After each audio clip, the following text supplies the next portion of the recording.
sigon. Muslim, Kristiyano, o lumat ka man, magugyunay sa kaayuhan. Nagsay mo nga kabukiran, madamo nga mga kakahuyan. Sa imong palaisdaan, manggaranon way kahuluksan. Ikaw ayan, magpadayon sa kalinong kagkadasigon. Muslim, Kristiyano, o lumat ka man, magugyunay sa kaayuhan. O banwa ko nga pikawayan, uloy ansang mga baganihan. Bisan ano nga katalagman, di ka namon pagpabayaan. Ikaw ayan, magpadayon sa kalinong kagkadasigon. Muslim, Kristiyano, o lumat ka man, magugyunay sa kaayuhan. O palangga ko nga pikawayan, ikaw ang amon nalulutan. Ihalad sa imo tanan, ang kalinong kagkauswagan. Ikaw ayan, magpadayon sa kalinong kagkadasigon. Muslim, Kristiyano, o lumat ka man, magugyunay sa kaayuhan. Ikaw ayan, pinalanggang pikawayan. Pikawayan, o pikawayan, ikaw amon nahamutan.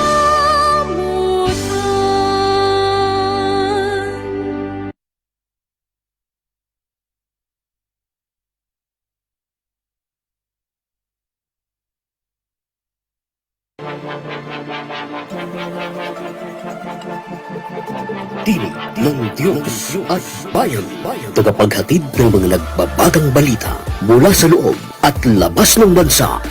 Walang kinikiligan, tanging sa katotohanan lamang. Tinig ng Diyos at Bayan, tampok ang mga may init na komentaryo, sandigan ng mga mamamayang sumasampalataya, balitang simbahan at mga musika, mga isyong tinututukan, pinag-uusapan, sinusubaybayan. Lahat ng mga ito kasabay ang mga katanungan ng sambayanang Pilipino. Tinig ng Diyos at Bayan. Narito ang inyong lingkod, Reverend Father June Ancheta.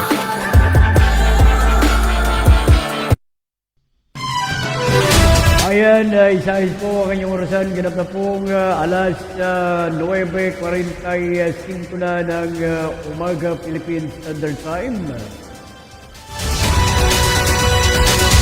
Ito po ang ating pong live streaming program, ang Tinig ng Diyos at Bayan. At sa kalan po ng ating pong production, ang GRA Production, at sa ngalan na rin ang ating pong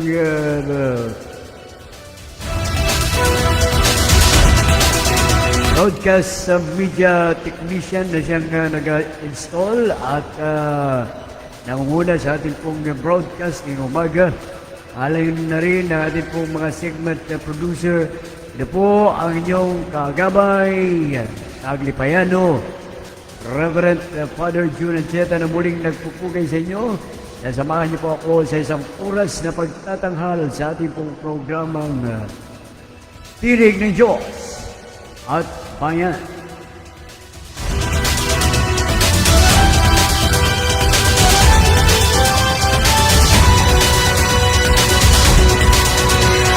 Ayan, kumusta na pa kayo? Hari naway na sa mabuti po kong kalagayan at malusog na pangangatawan. Araw po ngayon ng Lunes, 24 ng buwan ng Agosto, taong kasalukuyan. Ako, napakabilis ng araw, no? Parang kahapon lang, ay parang Lunes pa. Si Lunes ngayon, the other week, Lunes talaga. Good morning, good morning, good morning, good morning, good morning. Tuloy-tuloy. Tayo ay bumabati ng magandang morning sa atin pong mga viewers. No, nakaabot na pala tayo ng viewers sa ating pong live streaming. Kaso nga lang, pahinto-hinto dahil nga sa mga schedules, dahil nga po sa mga problema na ating inaatupag. No? Good morning, Pilipinas!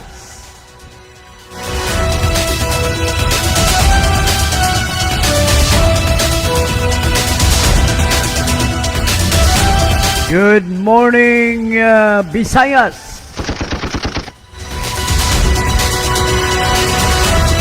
And good morning, Mindanao.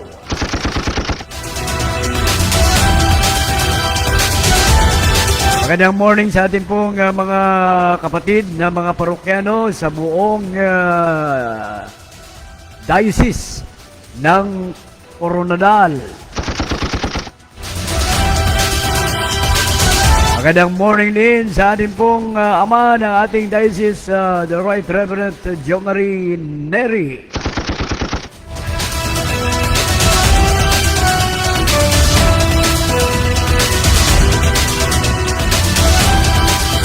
Abay ang ating pong mga kapatid nating nag-uopisina. Good morning.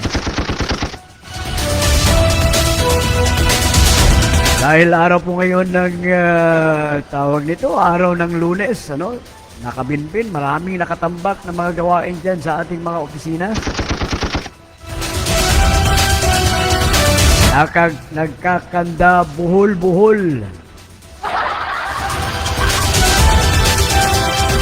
Ang system dyan, kinakailangan din natin na i-accommodate yung pong atin pong mga pumupunta dyan sa atin pong mga opisina. Nang sa ganun ay dili sila magreklamo. So na magreklamo sila. No?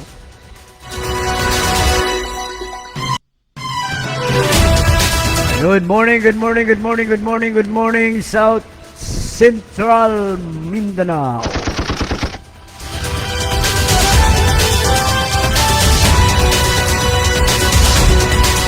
Ayad nga aga pigkawayanon.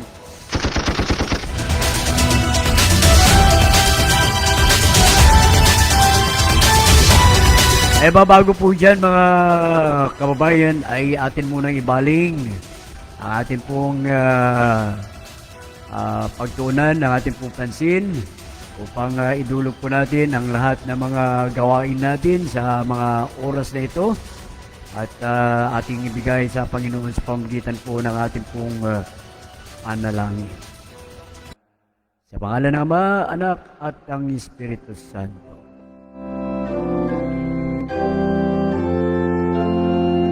Aming Diyos na pinagmulan ng lahat.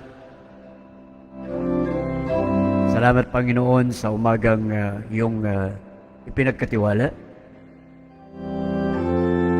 Salamat din o Diyos na kami ay iyong ginising, may kalakasan at kapanatagan ng aming mga puso. Salamat din Panginoon sa araw na ito na muli na namang naming gagawin ang mga dapat po naming gagawin ngayong umaga.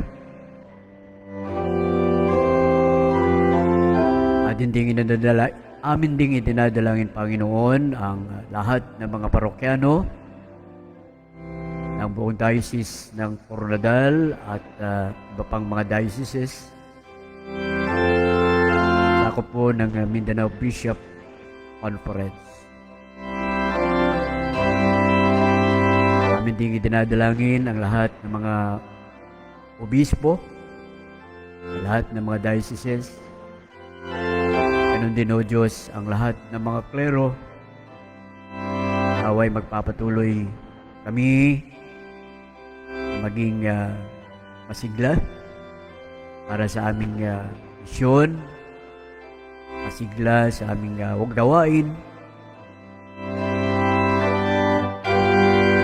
bilang inyong lingkod. Sa pagkakataon din ito, Panginoon, aming idinadalangin ang lahat ng mga kapatid naming kakasakit. Gamitin mo, Diyos, ang iyong mga kamay upang haptusin ang aming mga kapatid na nakaratay sa banig at ganoon na rin sa mga hospital. Kaya sa ganoon, O Diyos, ay mapanumbalik ang kanilang dating sigla. Gamitin mo, Panginoon, ang mga doctors, mga nurses, ganoon na rin ang kanilang mga gamot na iniinom upang daluyan ang iyong agarang pagpapagaling sa aming mga kapatid. Pagpalain mo ang bawat pamilya, pagpalain mo ang bawat parokyano, at ikaw, O Diyos, ang mga manguna sa kanilang mga gawain. Aming pisasalamat at panalangin sa pangalan ng iyong anak na Kristo naming Panginoon. Amen. Sa pangalan ng Ama, Anak, at ng Espiritu Santo. Amen.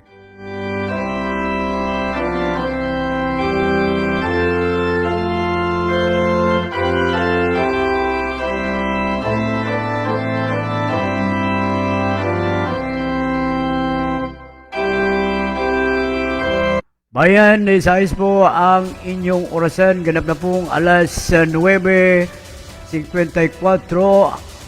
Philippines Standard Time.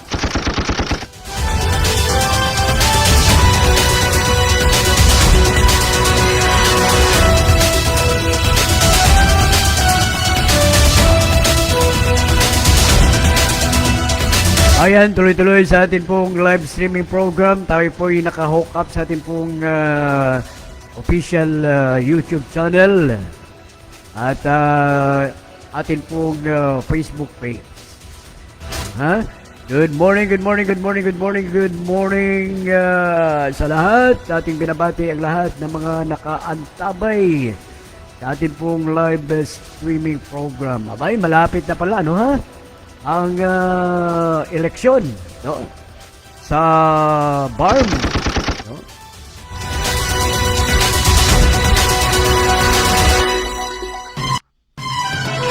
At ito po, bayan, mga kapatid, ang kauna-unahang Bangsamoro Autonomous Region in Muslim Mindanao o BARM, tinatawag itong parliamentary election, no, ha?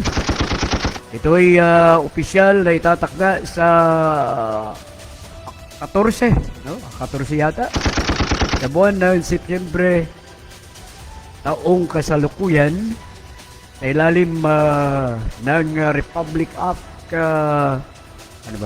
Republic Act number 12317, na nilagdaan ni Pangulong Ferdinand Marcos Jr. noong buwan ng Marso, taong kasalukuyan. At idineklara rin ng Malacanang ang halagang piyetsang ito o September 14 bilang isang special non-working day sa buong rehiyon ng Bangsamoro Autonomous Region in Muslim Mindanao. Sa ganun na bayan ay mabigyan ng pagkakataon ang atin pong makakababayan na sapat na pagkakataon sa pong ating mga residente na bumoto at siyempre pa yung pagpili ng kanilang mga kandidato.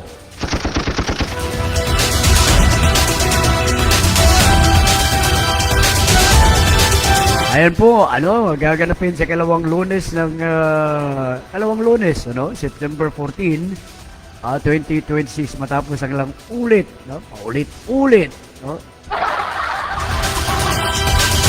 Pagkantala mula sa original nitong schedule noong Mayo taong 2025.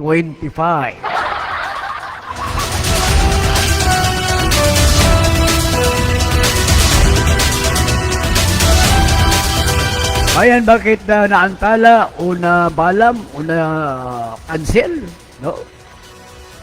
Ang pagpapaliban ng eleksyon ay dulot ng mga legal at tinatawag na mga logistic no sapin. Particularmente ang naging desisyon ng nasabing Korte Suprema na siyang nag-aalis sa probinsya ng Sulu mula sa jurisdiction ng Bangsamoro Autonomous Region in Muslim Mindanao na nangangailangan mga kababayan ng muling pag-aayos no, sa mga voting districts.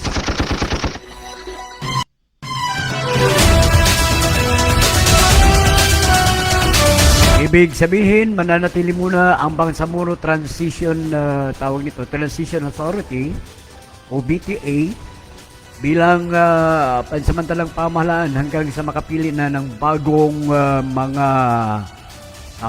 bagong mga opisyal.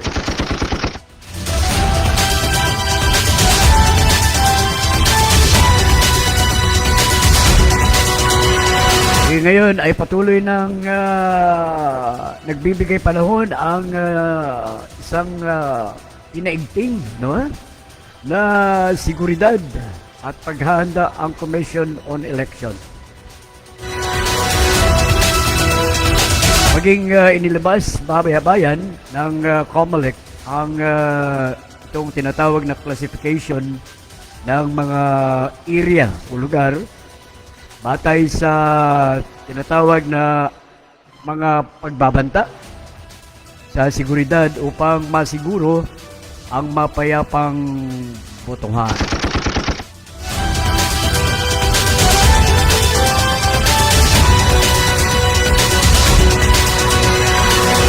Ayan, ating ipinapanalangin na maging matagumpay, maging peaceful. So, yung pong kanilang eleksyon sa darating na September 24, malapit na, 2 weeks na lang. At hari naway ating ipanalangin na wala pong mga mangyayaring di kanais-nais.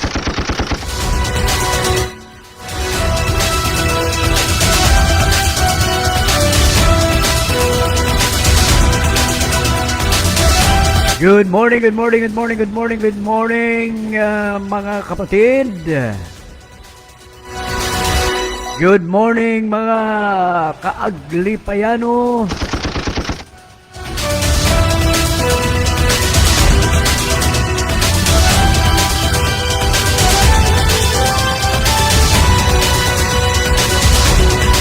At hinding babatiin ang ating po mga parokyano sa buong parokya ng Balugo. Ang ating pong mga kapilya ng St. Roch Chapel. Siyempre pa ang kapilya ng San Vicente Ferrer. At ang kapilya ng San Lucas o St. Luke Chapel. Good morning at atin ding babatiin ng magandang morning ating mga kalapit parokya. Binabati natin ng magandang morning dyan sa parokya ng Holy Child sa panguna ni Reverend Father Reynold Rigondon.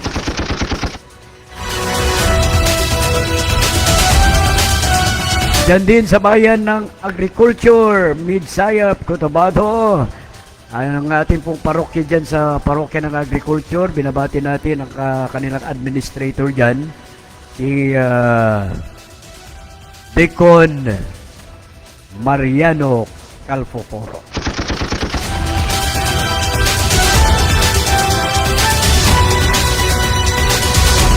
Palaot po tayo sa distrito na ba yan? Yan po sa Pro Cathedral ng Kabakan na pinangungunahan. Kanilang kura dyan, si Reverend Father Henry Soriano. Morning, Padre.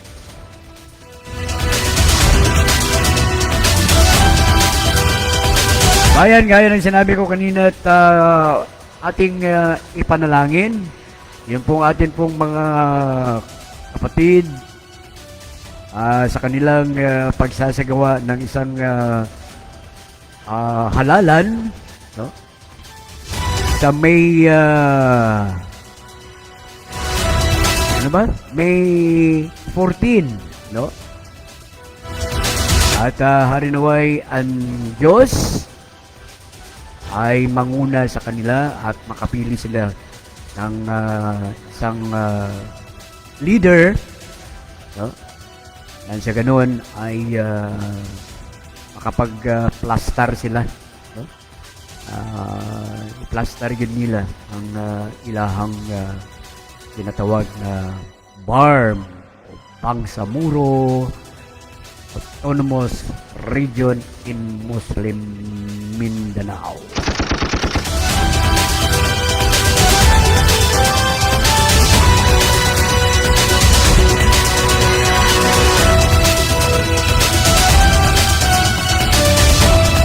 Ayan, bago po tayo papalaot sa ating pong live streaming program, atin munang bibigyan daan yung pong ating pong refleksyon noong pong nakaraang linggo. Yung pong ating refleksyon ay nakasentro sa Matthew chapter 16 verses 13 to 20. Itong ebanghelyo po natin, mga kapatid, ay nakasentro sa personal na tanong ng ating Panginoong Hesus. Sabi niya, kayo naman, ano ang sabi ninyo? Sino ako? Ang magiging hamon para sa atin, igandahan natin na suriin ang ating sariling pananampalataya. Kung todoong pananampalataya ba yan? At kilalanin si Jesus, hindi lamang bilang isang propeta, kundi bilang buhay na tagapagligtas. At sa buhay ang pagiging pato ng simbahan sa pamagitan ng ating mga gawa, hindi lang po sa ating mga salita. Yan po ang isang reflection natin noong nagdaang linggo o kahapon sa ating pong banal na misa. Atin munang papakinggan, bayan, ang isang magandang awit alay po namin sa lahat ng mga sumusubaybay. Good morning, good morning, good morning, good morning.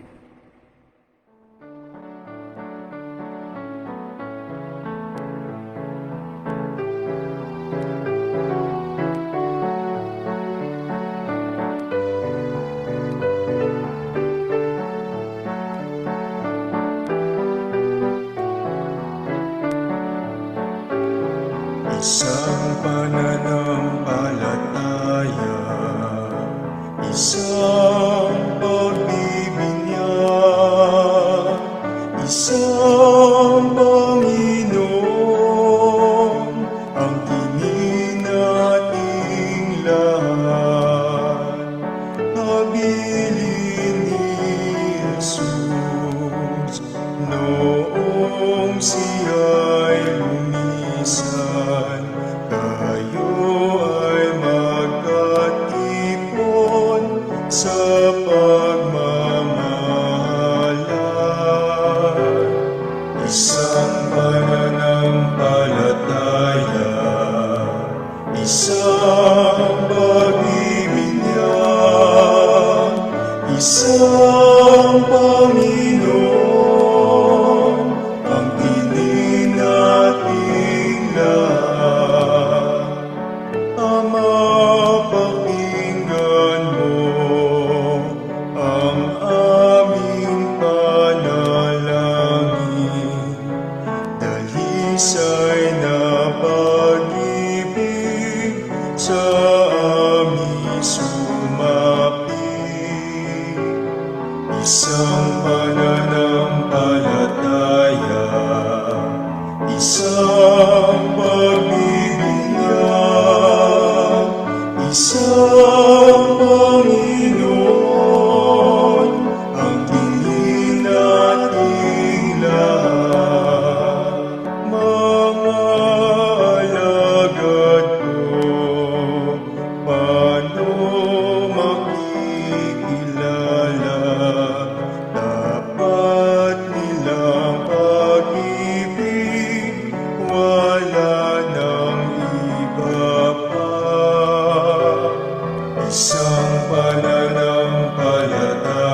ay iyong hawian, ang aming mga puso ng mga alitan.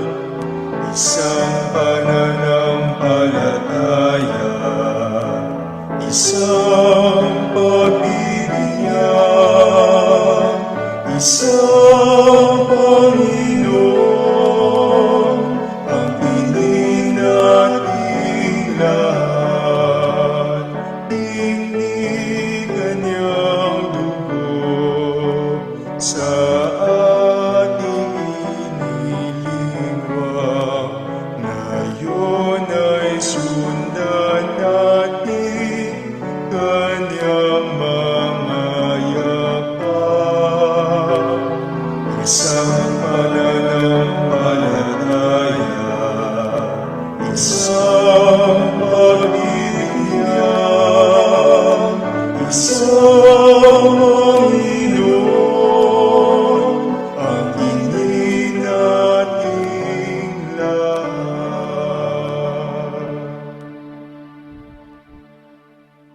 At yan bayan, mga kapatid, ang atin pong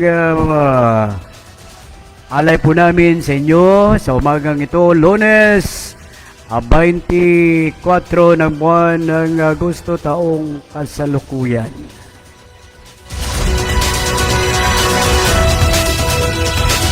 Good morning, good morning, good morning, good morning, good morning, good morning. Mga ating babasahin itong pong mga chat messages.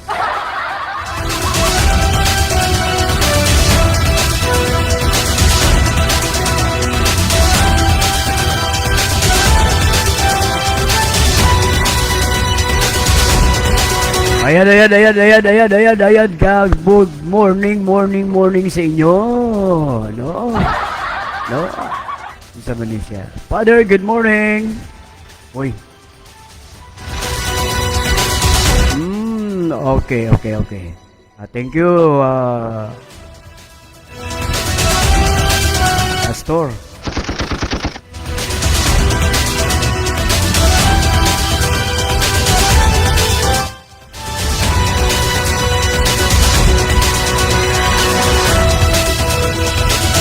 Sa pong update mga kababayan, likewise, anong kaganapan ng mga nagdang linggo? Naging matagumpay ang ginawang lay readers o kaabag renewal and commissioning.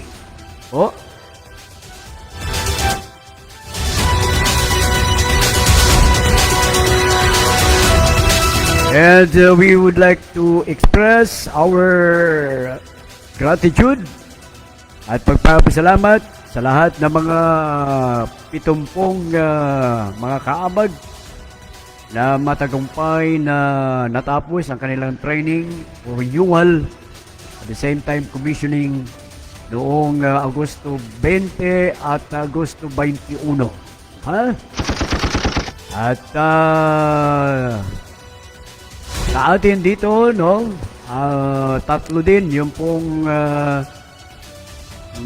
nakomisyonan. Ating pasalamatan din at palakpakan si Kaabag Joel Laurista. Si Kaabag Maymay Ancheta. At ganoon na rin si Kaabag Rowena Laurista.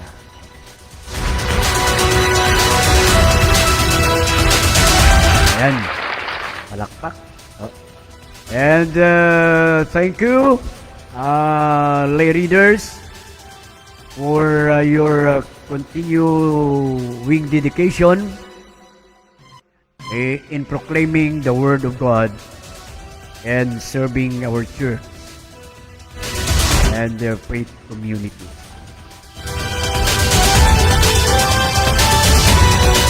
Ari naway ang inyo pong mga na-learn, ayun po, especially sa unang input hanggang 7 input ay marami po kayong natutunan at inyong magamit ito sa inyong journey bilang mga kaabag ng North Dennery. At ako'y naniniwala ay sa pamagitan ng mga input na ito ay makakatulong po sa inyo sa inyong araw-araw na buhay bilang mga lingkod ng Diyos.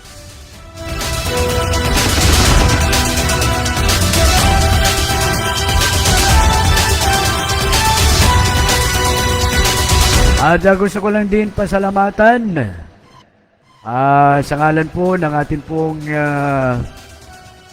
parokya, ang parokya ng Balugo.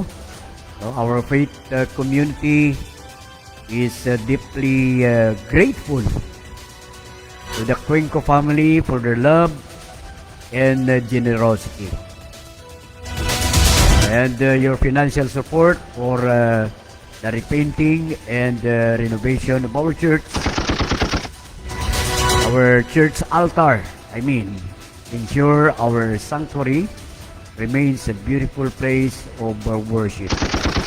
And thank you, Ma'am Chris and Engineer Ramon, for your love, for your kindness, and of course, your dedication to our family. Pagpalain po kayo ng Panginoon.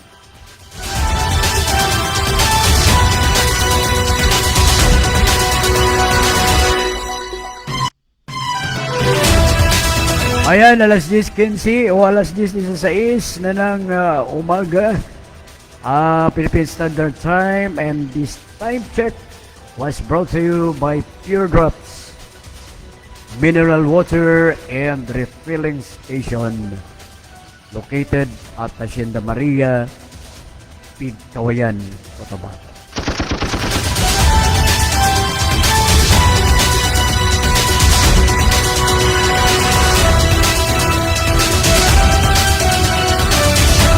And would like also to thank at pinapasalamatan din natin ang mga parokyano na walang humpay na nagbigay panahon upang dumalo, no?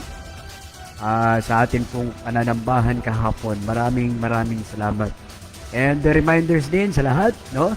Sa September 1 ay magkakaroon po tayo ng isang special mass at around 6 o'clock in the evening para po i-celebrate o gunitain po natin ang ika-86 na death anniversary ng ating pong pundador, ang ating obispo, unang obispo ng Iglesia Filipina Independiente, Obispo Maximo Gregorio Aglipay. Arinaway, magsama-sama tayo upang ating idaos ang isang banal na misa.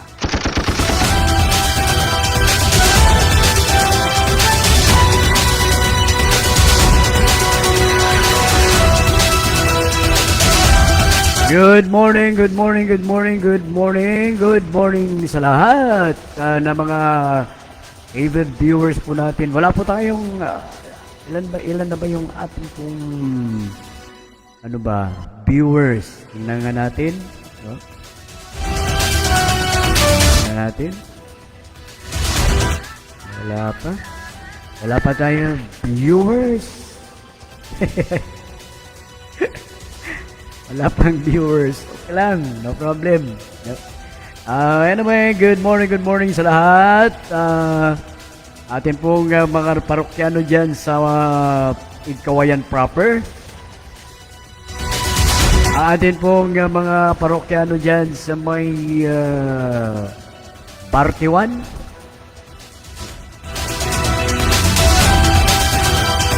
Dyan sa Bartidos, sa Pigkawayan, Cotabato. Dyan sa Baguer. Good morning po sa inyo. Maya-maya, baka kung papala rin tayo ay makakapagbigay tayo ng panahon para sa isang pastoral visitation at pagbisita na rin sa mga may kapansanan, sa mga may Good morning po sa inyo dyan. And good morning also sa ating mga naging kasalamuha. At hari naway pagpalain kayo ng kung may kapal. Titingnan natin dito kung sino po yung mga nag-likes. No?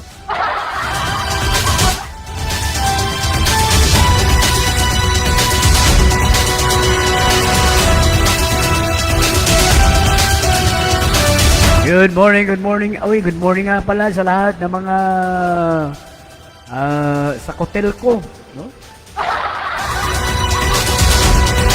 Ilang beses po tayo nagkaroon ng power interruption kahapon. No? Siling ko pag punta mag-isa ka oras, pero wala gin nakaabot isa ka oras ba?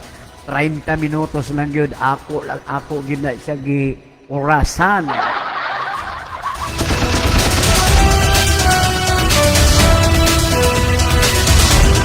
Yung ating suggestion lang naman dyan ay i-plaster na ito maayo, no? Ang tawag nito. Kanang ano na siya ba? Kanang na-plaster na-finalize na, may araman tagid mga schedule nga brownout, no? I understand nga lesson yun ba tayo ng tinatawag nga mag-troubleshoot, no? Mag-repair, no? Pero kanang testing ba? No? Dili man ta maigo ana, no? Wala may problema ana sa sa bayad sa kuryente. wala problema. Ang problema diyan kay tanggal, patay, no? Basta guwaa yun ang atong mga appliances. No? Wala problema ang wala appliances. No? Ang problema ang may mga appliances. No? O katong hilabi na, katong may mga may mga negosyo. Pambihira. No? Sige lang. Aton lang sabton ang hotel ko kay lisod man po kayo nga. Lisod ba yan na magsaka-saka, no? Kaya nita kasaka o mga gamay lang kahoy, no? How much more sa posting at taas kayo. No?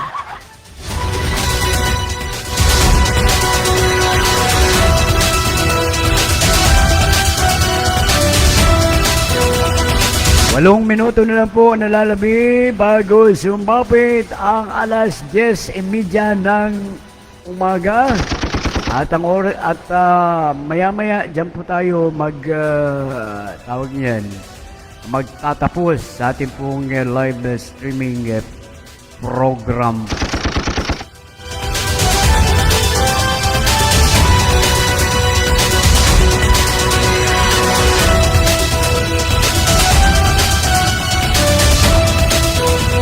Baling po tayo kung kumusta na kaya yung pong tawag nito.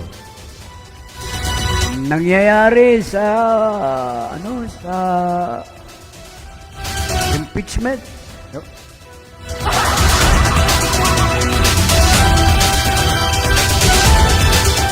Alisod man ko kaya po niya kanang sa tinuod lang, no?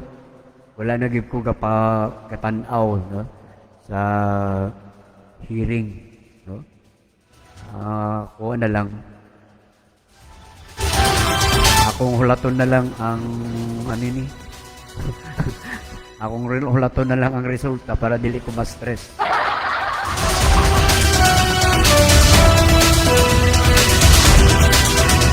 Pero bigyan natin na pagkakataon, kung ano bang nangyayari na sa Senado. No, ano bang yung pong nangyayari na sa sa impeachment trial. Pero bago dyan ay atin munang bibigyan daan yung pong binabantay din ngayon ng Pag-asa, no? Ang pagpasok ng bagyong may international name na Sodil. Posibleng tawaging OBET sa Philippine Area of Responsibility na inaasahang palalakisin ang hangin habagat. Samantala, about naman sa mga trips, no? Nag-abiso rin ang NAIA o Ninoy Aquino International Airport ng power interruption sa Terminal 1 simula ngayong araw at atin ding bibiyang daan, no, yung pong bagyo na papasok, itong si bagyong Obet, at inaasahang papalapit sa PAR ngayong linggo at magpapalakas sa bagat na magdadala ng mga pag-ulan sa ilang bahagi ng ating bansa.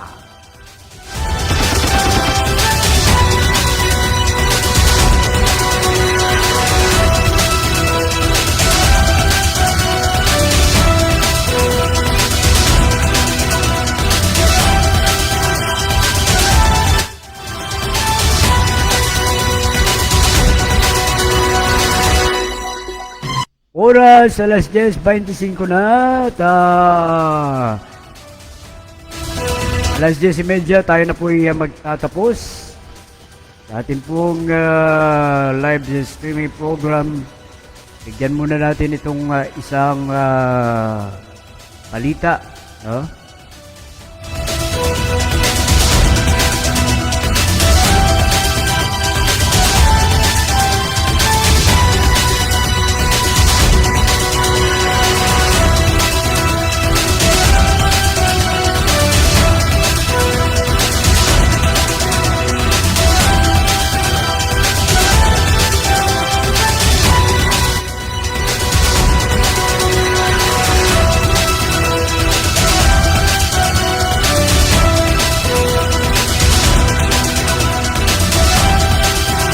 Kaya nang sinabi ko na kanina, bayan, ay inaasahang papasok ngayon sa araw, no? Ngayong araw, sa Philippine Area of Responsibility o PAR ang bagyong Saudel o Obet na posibleng maging isang super typhoon. At reminder o paalaala po ng pag-asa na muli nitong papalakasin ang habagat na magdadala po ng pagulan sa malaking bahagi, no? Medyo malayo tayo sa malaking bahagi ng Luzon. Ibineklara ang state of calamity sa 88 lungsod at munisipyo sa ating bansa dahil sa matinding pinsala ng mga nagdaang bagyo.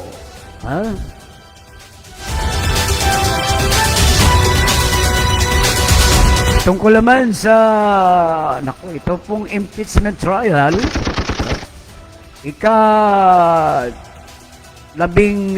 araw na o day 17, no? Ngayong araw ang impeachment trial laban kay Vice President Sara Duterte sa Senado. At sinasigawa ngayon yung pong mga posibilidad, no? Yung pong pagtatanong sa mga witnesses.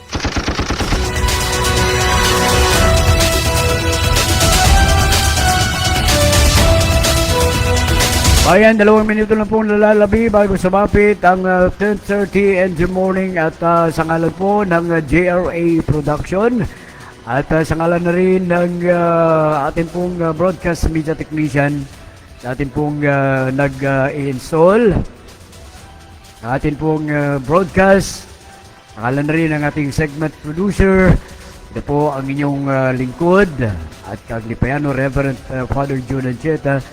Muling nagpapaalam na sana ang Diyos ay manguna po sa atin sa mga gawain po natin araw-araw at patuloy po tayong maglingkod sa Diyos at bayan.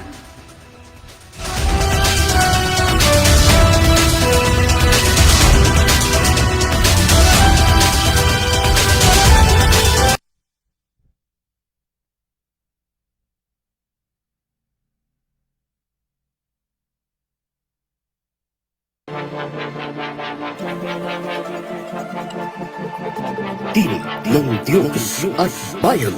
Tagapaghatid ng mga nagbabagang balita mula sa loob at labas ng bansa. Walang kinikilingan, tanging sa katotohanan lamang. Tinig ng Diyos at Bayan. Tampok ang mga may init na komentaryo. Sandigan ng mga mamamayang sumasampalataya. Balitang simbahan at mga musika, mga isyong tinututukan, pinag-uusapan, sinusubaybayan. Lahat ng mga ito kasabay ang mga katanungan ng sambayanang Pilipino. Tinig ng Diyos at Bayan.